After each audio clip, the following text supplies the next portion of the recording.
Hi, Hi, how are you? I'm good. How are you doing?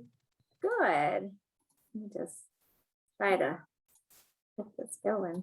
Yeah, I think Um, I'll turn on share screen. Let me know if this works. Um, all participants.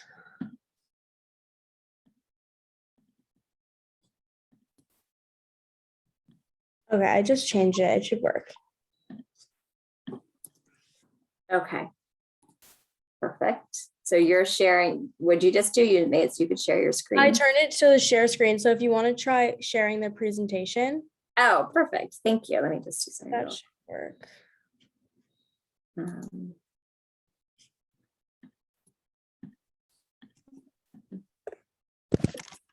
trying to. Oops.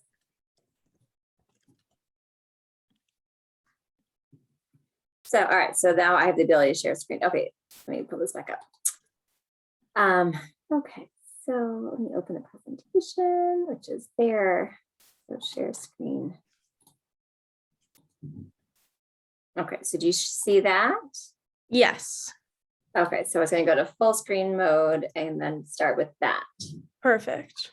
Okay, it's a lot of slides, so I'm only going to go through like 6 of them just to be, so basically, I take direction from you, but I will just thank you for having me talk a little bit about just how our dollars have the ability to make a difference, and then talk a little bit about, what is investing with impact, right? Which is your financial goals combined with your impact goals.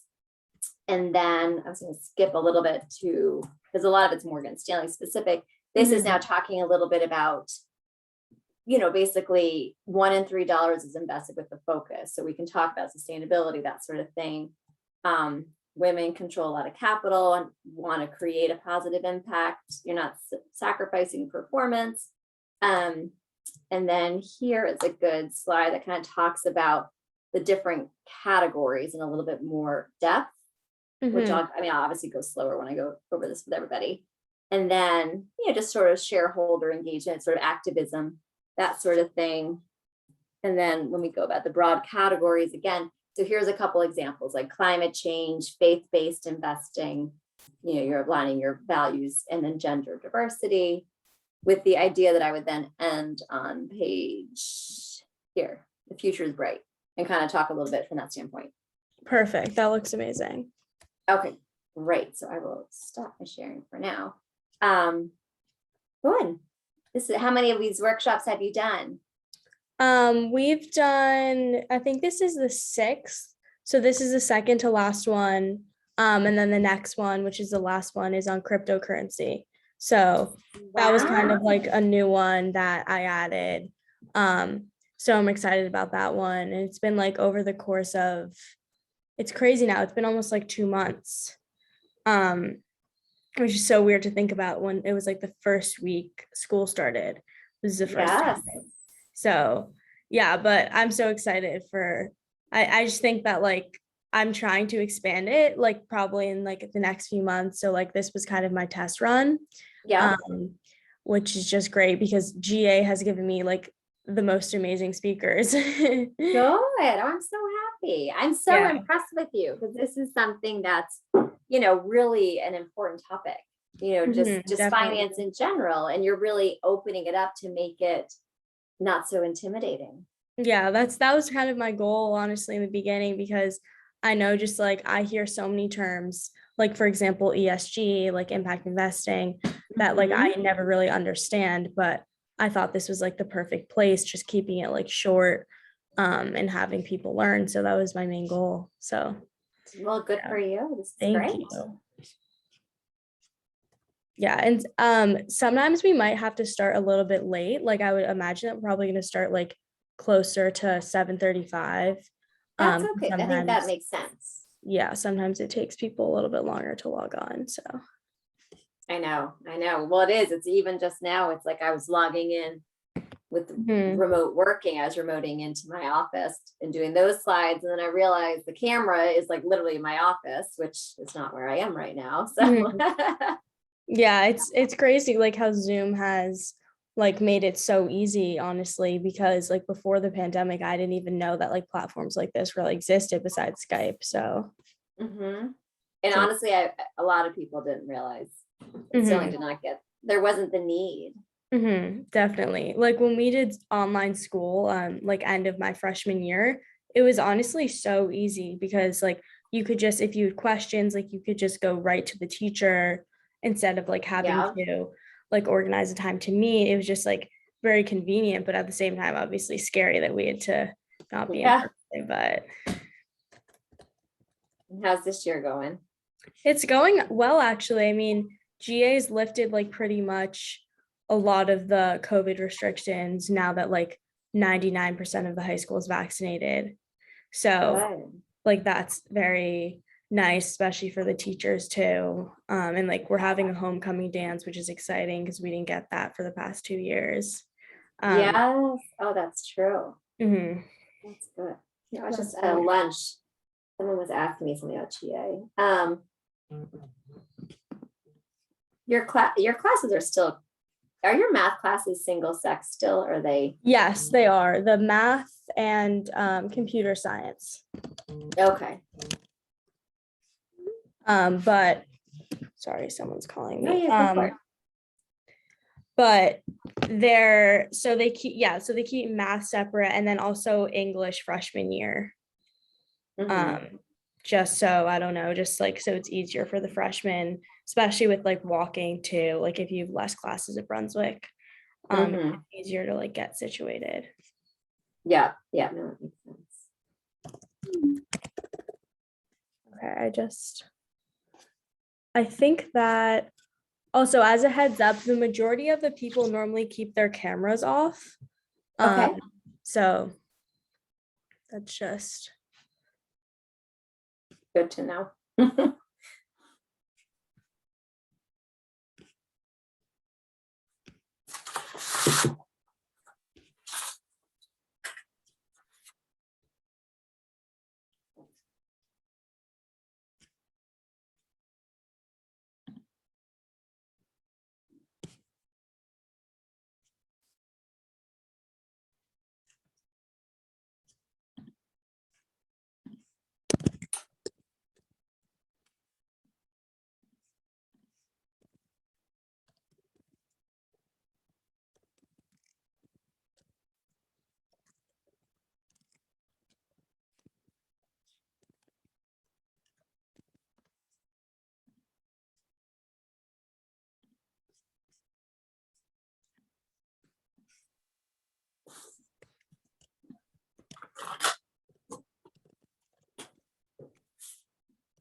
I think we can start in like maybe 5 minutes or a few minutes. Okay, that sounds good.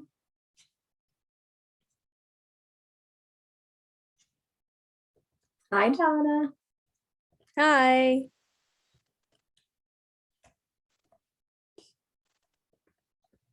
I think you're muted. Happy Hi. to see you, Corinne.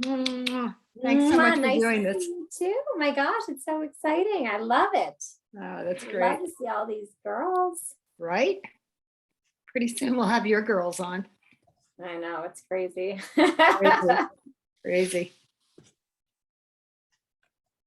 Trisha's done a great job in getting a lot of young women interested. Thank you. Yeah.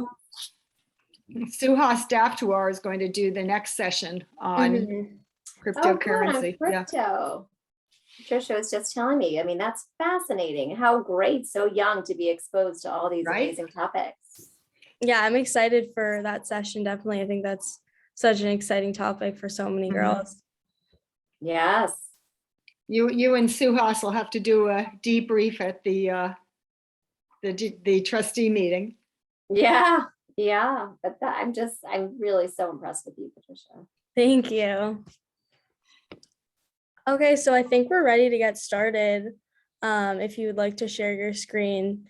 But Perfect. thank you everyone for joining tonight's session on impact investing. And we'll be learning definitely from an expert. And I think it's such an amazing opportunity for us to learn about this topic. So we're going to follow the same style as normal. So presentation followed by Q&A. And if you have any questions during the presentation, you can stop or type in the chat if you're more comfortable with that. So I think we're ready to get started. Perfect. Thank you, Patricia. Welcome. Good evening to everybody. My name is Corinne James Minacho. I am a Greenwich Academy alum, and I am a financial advisor and portfolio manager at Morgan Stanley. And when Patricia asked me to come speak with you guys about the topic of impact investing in ESG, I jumped at the opportunity. I think it is really terrific to really take this time. I think becoming financially literate is going to help you the rest of your lives. As I always say, whether you're in the arts or science or math, everyone at some point has to pay rent or pay a mortgage or what have you. So the sooner you can really learn to benefit and be comfortable in the world of finance, the better. So tonight I'm going to talk with you guys about impact investing.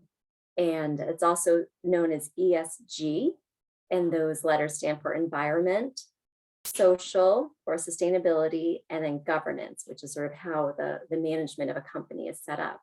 So I do have some slides that I can share with you. And as Patricia said, certainly feel free to interrupt me when I am screen sharing, as you guys know, because I'm sure you're so familiar with Zoom, I might not be able to see your hands. So definitely don't hesitate to just unclick mute and just ask away. But let me get the presentation ready and we should be good. One sec.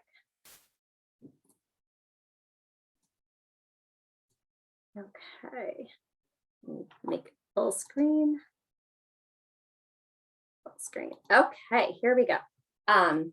Investing with impact, create a positive economic, social, and environmental impact. So the first question here, what is investing with impact? So as I mentioned, you have your dollars and you invest in equity or fixed income or whatever it might be, kind of with the dollar when you invest in a charity. When you invest in a charity, you are supporting that charity. And whether that focused on gender equality, on climate, on whatever it would be, by voting with your dollars, you're helping that company. And you have that same power, not just on the charitable side, but on the investing side into companies. So basically it's looking at your financial goals, because you certainly, when you're investing, you're looking to have financial positive performance, and then your impact goals. So you can have positive social and or environmental outcomes. And this is driven by your values and your mission. So impact investing is a very broad category. When we talk about it, it's not going to be the same for everyone. Some people might be more focused on the climate. Some might be more focused on gender equality.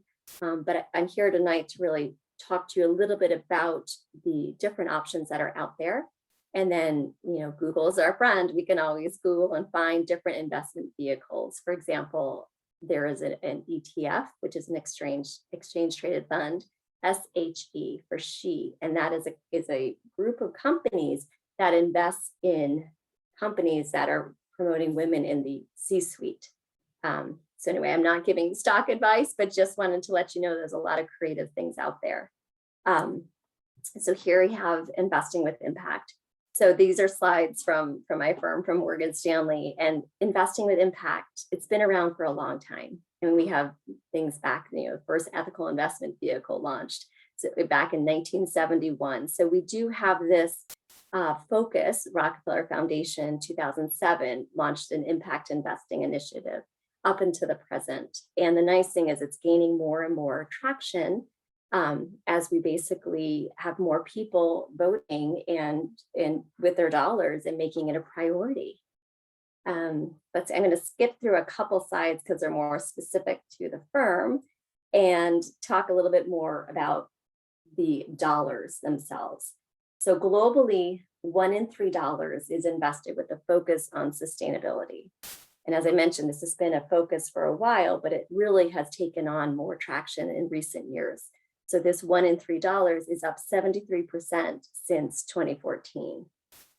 So if we look on the left-hand slide, it says individual investors. So 85%, right, the large majority of US active individual investors describe themselves as interested in sustainable investing.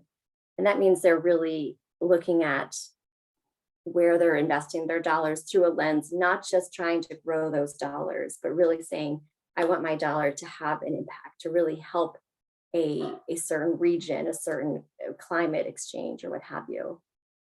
Next generation investors, which are, you're even the next generation, but the next generation investors, 95% of millennial active investors describe themselves as interested in sustainable investing. So just to take a minute, that's really exciting. I mean, that's really, the more we can kind of get the word out there that we are choosing to invest in this company because we think they have good labor laws, they have good practices with their employees, as well as how they treat their shareholders, the more we can drive change. And looking in this center column, asset owners, right, those are the ones with the dollars to invest, are driven by a range of motivations.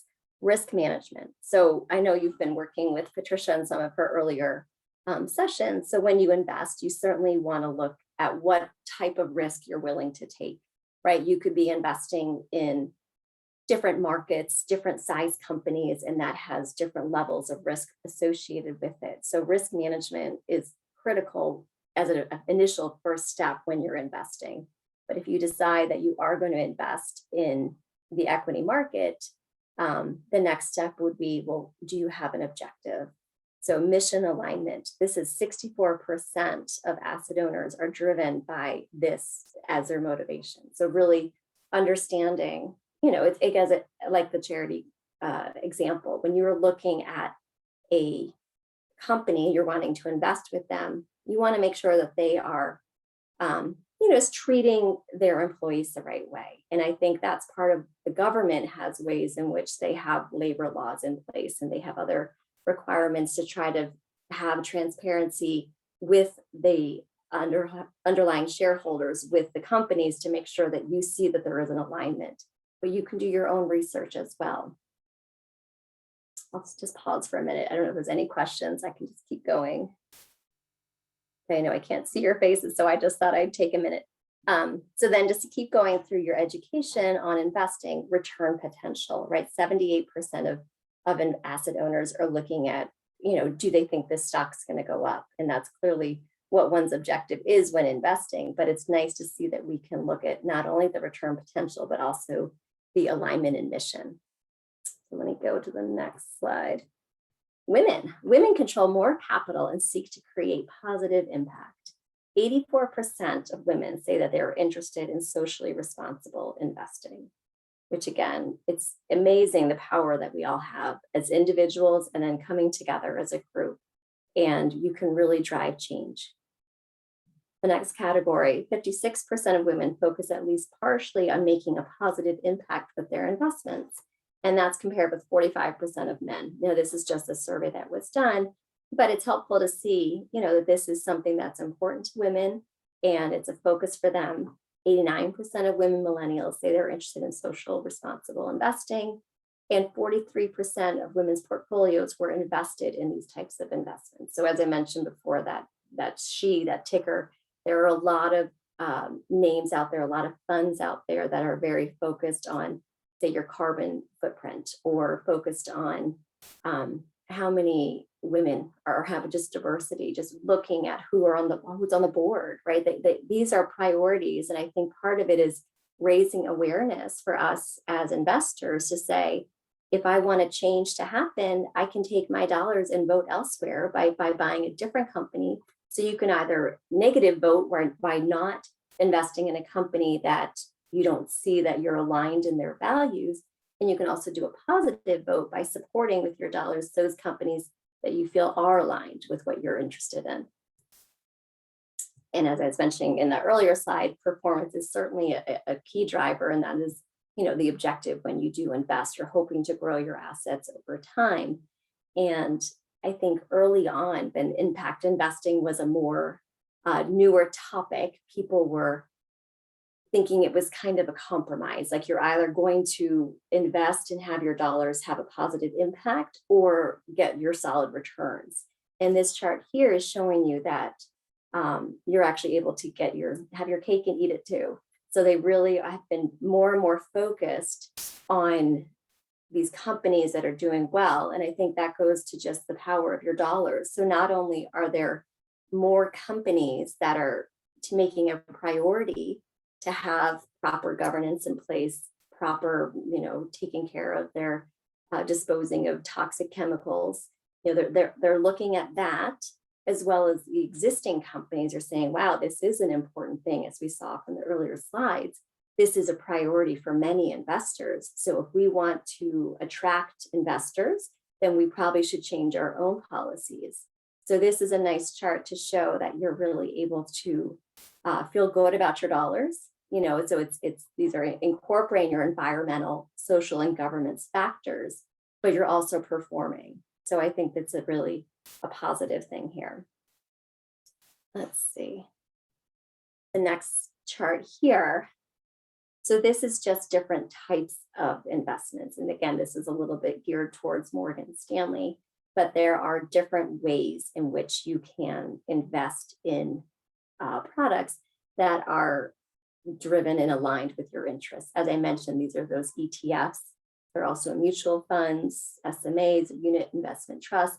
These are just basic collections of underlying stocks. So you could either buy an individual stock that you've done your research on and you think that's going to have proper handling of the climate and carbon footprint, what have you, or you could actually invest in a whole ETF, meaning maybe there's 20, 100, however many companies that are all aligned with that overall goal. So this is the nice thing about an ETF or a broader investment product such as this, is you're not taking that single stock risk. So it's a little bit more diversified. Let's see, this again goes into more of Morgan Stanley's alternative investments. That's just another area, whether they're hedge funds or private equity or what have you. You can make a larger investment in a company that might be doing not just on the public companies, but on private companies too, venture, right? Some of the early stage companies. So there's just different ways that you can sort of support and use your dollars to make a difference. But typically for the more mainstream investor, it's more the public equities. Let's see. Let me go to another page that's more, again, this is Morgan Stanley. Which is all very good, just not as relevant for this conversation. Okay, here's another page, which is, again, just talking a little bit more about the specific themes that we just discussed earlier. So again, one's impact investing portfolio could look very different than someone else's. So you still could have the broad theme of impact investing, but someone might have very different drivers in terms of what's important to them and how they want their dollars to be invested. So we can spend a minute here. So climate change, fossil fuel awareness. This is to support the transition to a lower carbon economy by considering exposures to climate solutions, environmental leaders, and fossil fuel reserves and portfolios. And this is a topic that it's amazing, these companies, you kind of really have to do a lot of research and scratch below the surface to see what the underlying treatment is, say, of their toxic chemicals. But when you look at even just automobiles, right, and you look at a Tesla or electric cars, I mean, this is a totally different way of building a car so that your emissions are much lower. So that could be something, if that's an interest to you, you could look at companies that are more sensitive to the climate. Faith-based investing, it's pretty straightforward. It's basically aligning your portfolio with principles that are really in accordance with how you have your religious values. And they have different examples there. They have mutual funds and ETFs that are aligned from that perspective as well. And then gender diversity, really, you know, as it says, promoting gender diversity, and this is inequality. And I think, which is, as I said at the beginning, it's so nice that Patricia is making this as a focus for all of us, really, to increase our education and our comfort with investing. Because look, it's great to have women in senior management roles in finance and all these different fields. And so the more we are learning at a younger age and feeling comfortable with the topic, the more we can really just promote ourselves and ask the questions and learn and really make a difference. So there's certainly, that's a very important topic. Equally, you know, racial equity investing, that's another huge importance in terms of adding diversity, just understanding different viewpoints and the value that we all add. I mean, I think the nice thing about the world today is that we are taking the time to hear all the voices and understand the value that we all bring to the table, because we all have different perspectives, different experiences. And I think through having a broader group of employees, a broader group of management coming from the top, it really helps us to say that this is a company that is looking at the impact that they are having on the world in general. And there's a lot of dollars out there, so we can really make a difference with finding investments that are aligned with our interests. And then this last one here, 360 investing, this is basically looking across all pools of capital. So we're human capital, meaning the you know, our personnel, the employees, the philanthropic, and the financial goals, to really understand what your overall mission is. And you could have a mission as a family, as an individual, as an organization. So it's all, you know, it's all driven by this. And then the next step would say, okay, if climate change is important to me, how can I invest in companies that are more aware of climate change? And this is where a Morgan Stanley or another bank, or you can even Google online, there's so much out there that you can do the research. And with public companies, they have to, they have to provide shareholder their annual reports, their investor relation teams, and you can ask the questions, and they will be promoting it because if they are aware of their fossil footprint, then they are hopefully going to say, I have a lower carbon, emission through this technology, and really try to gain success from that side of it. So here's just a way to sort of look at how you might do some research, right? Define. The first step is really defining what's important to you. As I said, you could have this, obviously examples on climate change, but there's a lot of different areas you could be focused on.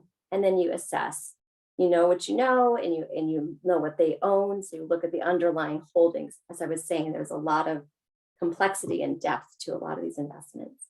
And then evaluate, you say, okay, now I have a list of companies that I think are aware of their footprint. And then I say, which ones do I want to invest in? And then implement, which is sort of just making the choice to do the investment. Just looking at our time. Faith-based investing. As I mentioned, they have different ways to show if your faith is a very important driver of who you are, you may choose to take your dollars and invest in companies that are aligned in your interests, right? So that is certainly a very important area. Just guidelines, negative exclusionary screens. I mean, there's just so many different ways to look at this information. Again, another value on the religious side, faith-based, you can align your Jewish values with investing.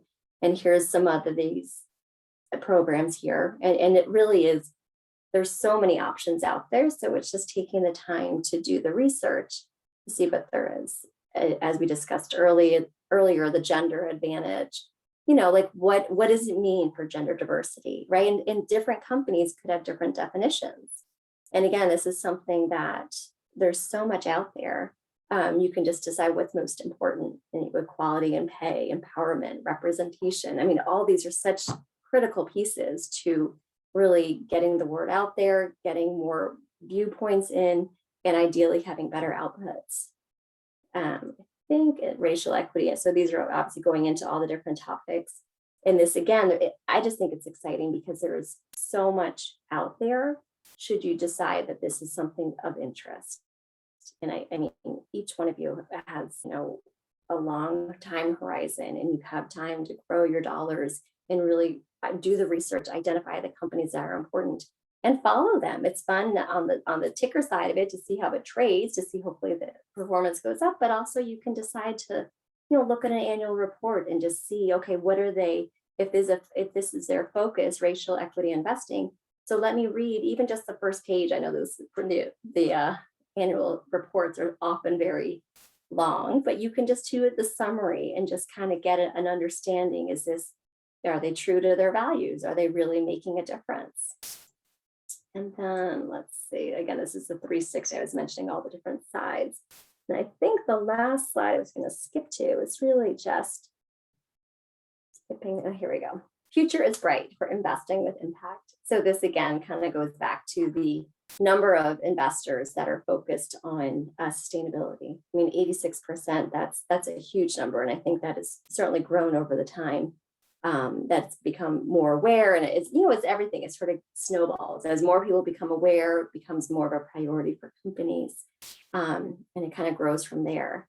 And this is saying by 2050, which is actually not that far away, but that the business opportunities for sustainably focused companies are expected to be between 3 trillion and 10 trillion annually.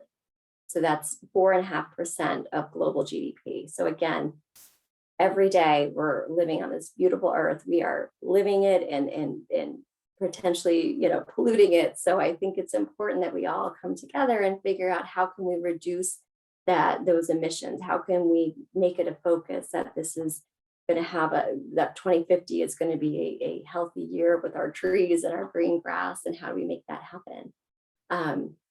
In this category here, companies, again, as I was saying, they're improving their competitive position. So not only are these investments that are performing well, but they're also companies that are recognizing that this is important. I mean, each one of you has a voice, and by expressing your voice through just you can even write to the company themselves, or use your voice through your dollars that you're investing, you're making it known that this is important to you. And I think that's very important. And 85% of US active investors are interested in sustainable investing. As I mentioned, this is a really nice number to see. I mean, ideally, everyone is invested in with that in their thinking, but to be able to say 85% are focused on sustainability, that's really significant. So that's kind of my nutshell of investing with impact. I will stop my screen share, but I'm more than happy to answer questions or go into something in more detail. I know I covered a lot of information. I can start with a question. Has impact investing changed the way companies conduct their businesses internally? Yes, 100%. In fact, some of the slides I had skipped over on that deck, just in the essence of time, but it does talk about, for example, at Morgan Stanley, how they make a priority of the different personnel groups. So, I mean, even like women, like going back to work. So often women might take time out from the workplace to have children, to raise their kids, but we want to, as most firms, you want to have a diverse group of employees. So they make it easier to come back to work. They have a on-ramping back on if you're working, from that standpoint. But yeah, and even, we have water fountains with instead of having the plastic bottle. I mean, like little changes like that makes a big difference. I have the pictures with the glasses. It's reusable from that standpoint. So those little changes, because the firm is so big, it has so many different offices, that absolutely.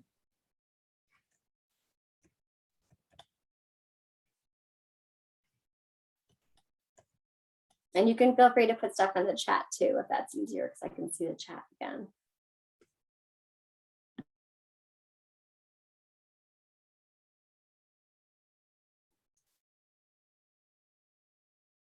I think it's neat if after this, when you have a chance, if you just Google some of these topics that you think might be interesting, and then you can take a look at just the different investment options out there. I think, I don't know if you've done this in the past or not, but I think it's pretty impressive. And you can really shape a portfolio that will perform well as address all these needs. I have another question actually that I think probably would be helpful, but do you think there are any other ways that, like, from a consumer standpoint, so like most of us are in high school, that we can kind of help and like choose where to like shop or buy things from an ESG perspective? Sure, absolutely. That's a very good question. So you're right. I was talking more on the investing with buying stocks, but you can also be it as a consumer. You can say, okay, this is a company that's more of a green company, that they use more, even like the bags or the recycled bags or whatever it is. You can even just go into the store and say, is this a focus for you? What are you doing as a store? Because a lot of times, even like the grocery stores with the plastic bags. I mean, they're like, okay, we're not going to do plastic bags, bring your own bag, right? That was the idea of let's cut down on the energy used to create bags, which people will just transport it from their house to the store and then be done with it. Mm-hmm. And I see a question here. Do you mainly work with individuals looking to invest in companies? I would say this. Sure, that's a good question. So personally, I work with individuals in terms of the investing. So I guess I kind of do both. So my clients are individuals or families, and they have dollars to invest. So I work with them, but then what I'm investing in are the companies. And companies, it could be, an Exxon or a Google or a big company like that. They could also be some of these private companies, like a hedge fund that might be owned by an individual. So you are kind of investing with individuals from that standpoint, but it really is sort of the companies. And then how is the advice you would give different? It really, the beauty of impact investing is it really is so personal. I mean, there's so much out there. It's almost like enjoying reading. Your interest might be in sci-fi and someone else might be in, facts, like history. Like I love reading about wars or whatever it would be. Like there's so many books, but they're all books, right? So impact investing is similar in that you're investing, but what's important to one person could be very different from someone else. But at Morgan Stanley, we do have a tool where we can take a look at one's portfolio, and then we have a whole impact investing team, and they can take a look at the companies. So you would first define, okay, climate change is important to me. This is my portfolio. And then they would kind of rate how aligned are your investments to your goal of climate change. And they'd get a score, they'd get a, red, green, whatever. So say, okay, these are very, very much aligned. And these 3 companies are not aligned. And maybe those 3 companies are in, I don't know, technology or energy. So then they say, okay, maybe we should change those 3 companies to continue to get that sector, because you want to be diversified from an investing standpoint, but there might be a better option. And that's, like I was saying, by selling that company and buying something else, you're really telling, it could be for different reasons, but in some ways you are telling that first company, I don't like the way that you're not aligned with climate change. And that the other company, you're saying, this company, I like the way that you are focused on this. And same as you were saying, Patricia, buying from a store that you think has, sometimes you can have a store where like those Tom shoes, that's focused on, donating back to the community. So that's a decision that one could make to say, okay, this is where we all need shoes, but you can decide which types of shoes. And if you feel good wearing them and knowing that your dollars not only bought you shoes, but helped someone else to put food on the table.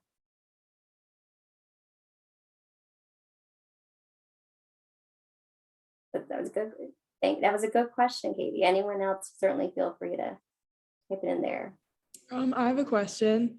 Sure. So, among like companies, if they're kind of like deciding if a company is worth investing or not, would you say that the like impact side of it holds a lot of weight, or is that not really something that a lot of big companies are really thinking about, and like if they're really weighing that side of it? Yeah, that's a very good question. Honestly, it as you can see, like 85% of investors have sustainability in their thinking, that I really do think it's becoming more and more of a priority for companies. I mean, previously companies could just look the other way. Oh, no one really cares. I'm performing, I'm producing cars or whatever. But I think more and more people are saying, no, no, no, that's not enough. Like, I want to make sure that when I go in and I put this sweater on and I'm buying this, that I know that this is made from, countries where the labor laws are effective, and that they are not having child labor, all those different criteria. It really is becoming more and more, because of people's, voting with their dollars, but saying this is not something that I am willing to invest in. I mean, you can see, it's an odd example, but like back when I graduated college and was living in New York, you could go into a bar and the people were just smoking everywhere. That was just what you did, and that it was so funny when Bloomberg said, okay, there's gonna be no smoking in bars. And everyone's like, oh, that seems so crazy. But now, of course, the thought of us going into a bar with someone smoke, even on planes, right? There used to be a smoking section on a plane. I mean, how crazy when you think about that now. But it really was enough people saying, look, I don't want your secondhand smoke. Like, this is not something that it is my choice. And if I'm going to buy a ticket on this plane, I should have the right to be sitting in a smoke-free environment. And that's the sort of voices that people have that make a difference. It's a good question. Thank you. I also have a question. Great. So would you mind explaining a little bit more about investing in the manner of regarding gender equality? Sure, absolutely. So let me see, the gender equality. So that's something where, let me just show you this slide again. So gender equality, let me see if I can, I'm not so good on the share screen. Let me just share this again. Okay, because I do think this is a good sort of slide that kind of shape our discussion. So gender diversity, right, is another way of just looking at it, but equality in pay, for example, empowerment, representation. So gender equality is something where, when I was first at Morgan Stanley years ago, I was the only woman on the entire sales team, which seems crazy now. But back then, it wasn't as much a priority to have representation as they have here in diversity policies, and just have all of those viewpoints. And it wasn't something that the company was doing wrong. It was just more, it wasn't as much a priority. And I was young at the time, and I think I now have 3 children, but I think, and I still am working, and I enjoy it. But I think back then, a lot of times if one became more successful, and not successful, not quite the right word, but you do have to make a choice, right? When you have a child, you're saying, okay, I either am going to be home with my child or someone's going to be raising my child. And for me, I liked the balance. I really liked having the chance to be working as well as raising a child. But I think often many women do take a break and be home with their children. So as a result, a lot of these firms would lose senior women, and it's a shame. And I think that's something where there are different ways. Part of it is talking with you guys and letting you know that you can certainly have a very fulfilling career and be a wonderful mother at the same time. And I think knowing that it's a rewarding job that I have, and I think seeing that allows you to see that you can really work and have it be a good thing with children. But that's my personal journey, but I think that's also part of looking on the company side for investing. I'll stop the sharing now, but you can see a company might say, okay, we want to have more women, more senior women, whatever it may be, in our workplace. So we're going to be better with our childcare options. We're going to offer childcare on site, or maybe we give you an extra. They do these health savings accounts, and you can, which is dollars. I know this is probably more than you want to know, but when you work at a company, often you can allocate your dollars that go into a pool that can then be used to pay for a nanny or a daycare, that sort of thing. So I think companies can be more just thoughtful about what it's like to be a working mother, right? And so they say, okay, maybe we're not going to have people, you know, required to travel 5 weeks every, 2 months, just different policies that you can put in place to make it easier to have that balance. And again, I'm speaking biased as if every woman has children, but a lot of women do, right? And so that's why I think it is a topic that companies really need to be mindful of. And that's something that, that's a priority for them. And so companies do sort of make that their own policies. So hopefully that answers your question. Yeah, it did. Thank you. Sure. Awesome. Thank you so much. That was amazing. I think we definitely all learned a lot about social impact investing and those principles, which are definitely very important. And then as for everyone on here who will be joining next week's session on cryptocurrency, that will be the last session in this workshop series. But as we're looking to further expand this and hopefully extend to other schools and possibly other states, if anyone is interested in either helping through connections, like personal connections of expansion or school connections, or just getting more involved on the back end, please feel free to reach out. But thank you so much, Corinne. You did an amazing job. Thanks, Patricia. And nice to have spent the time with you guys. Certainly feel free to, you can certainly ask Patricia for my information. I'm happy to answer any more questions. But thank you so much. You. Okay, bye. Bye. Have a great night. Thank you. Thanks, you too.